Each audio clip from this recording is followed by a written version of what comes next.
When people talk about apartheid, they often focus on the suffering inside South Africa, but few realize the chaos it unleashed across an entire continent. From Mozambique to Angola, from Lesotho to Rwanda, the apartheid regime wasn't just defending itself, it was actively waging war beyond its borders.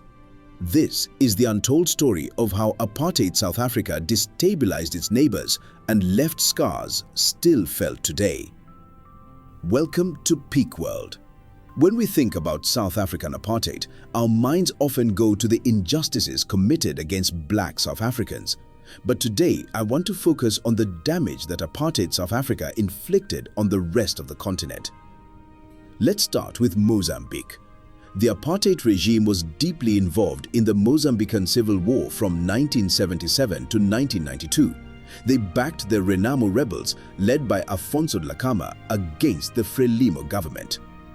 This war cost the lives of more than 1 million people and caused the widespread displacement of Mozambican citizens to neighboring countries. Most fled to Zimbabwe, which had a relatively stable economy at the time, while others moved to Gazankulu, a South African homeland under the apartheid regime. The sabotage didn't stop there.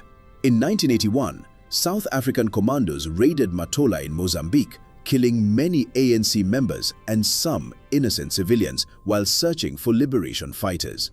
This campaign of sabotage escalated until it culminated in the death of President Samora Machel.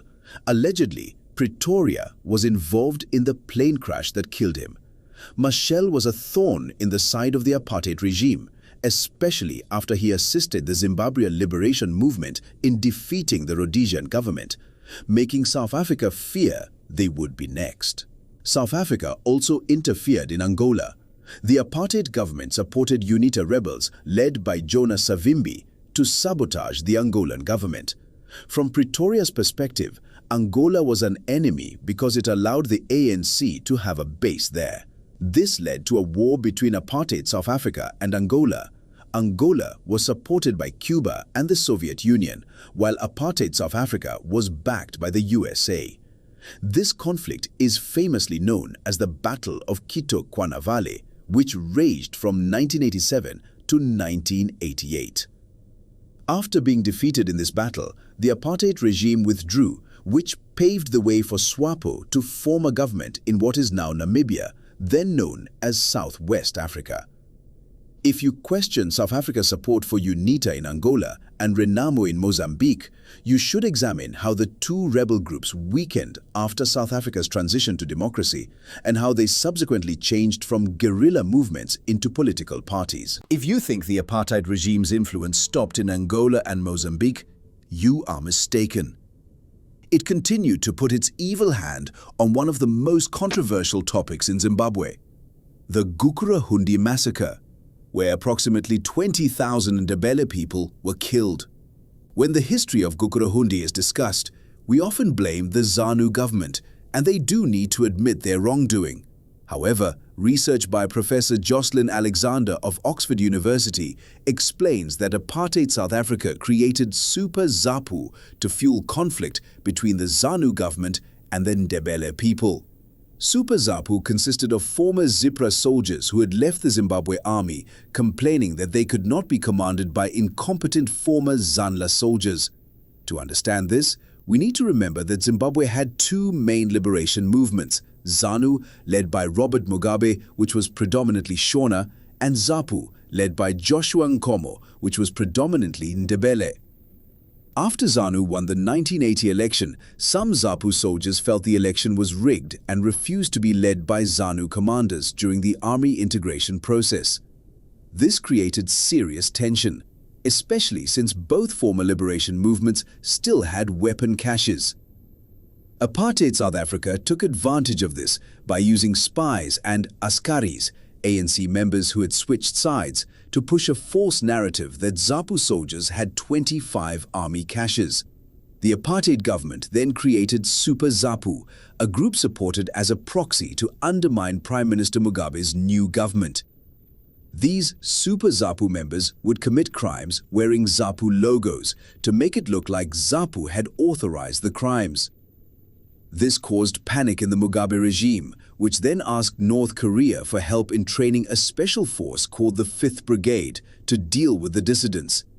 The actions of the 5th Brigade are the first thing that tarnishes the legacy of Robert Mugabe. In December 1982, Apartheid South Africa attacked the Kingdom of Lesotho, murdering 42 people. Among the victims were 30 members of the ANC and 12 Basotho nationals, including women and children. This painful incident is where Oliver Tambo is believed to have said, "Lerona rebato," we are also human, as he addressed the mourners at a mass funeral. This message was a direct address to the government in Pretoria.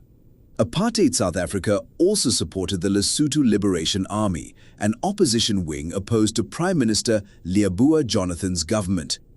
Interestingly, the two groups had very different ideologies, but Apartheid South Africa would support anything that helped them fight the ANC. One of the most painful events in African history is the Rwandan genocide, where nearly 1 million people were killed in 100 days.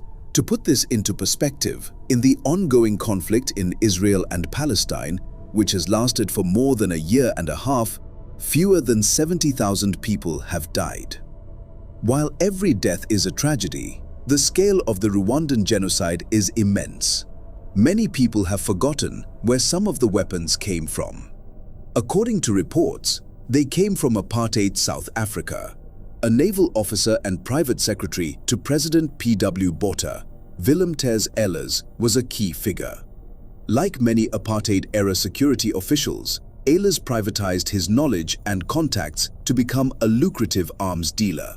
In 1994, at the height of the genocide, Ehlers facilitated a deal to send weapons to government forces in Rwanda. These weapons were reportedly involved in the killing of more than 5,000 people, and he has never been held accountable. The truth is that every neighboring country to South Africa felt the wrath of the apartheid regime, especially those that openly supported liberation movements, such as Botswana, Eswatini, Mozambique, Tanzania, Zambia, and Angola. However, there was one notable exception, Malawi, which did business with the apartheid government and never sanctioned them. As President Samora Machel once said, the South African military used Malawian territory to destabilize, to destroy the People's Republic of Mozambique. On May 19, 1986, apartheid commandos attacked Mogoditshane in Botswana, wounding 3 citizens and killing a sleeping man, Mr. Jabulani Masalila, a citizen of Botswana. More than 100,000 people in Mozambique were killed, most of them starved to death, because South African-backed rebel activity prevented drought relief. Famine was used as a weapon of war. Apartheid South Africa also disrupted the oil supplies of 6 countries: Angola, Botswana, Lesotho, Malawi, Mozambique, and Zimbabwe. These acts were not isolated incidents. They were a systematic campaign of destabilization that left deep and lasting scars on the entire continent. The story of apartheid is not just a South African story. It is an African story, and one we must never forget. What do you think makes them involved in such cruelty? Was it survival? Let us know in the comments below. And remember to like, subscribe, and hit that notification bell for more Peak World content.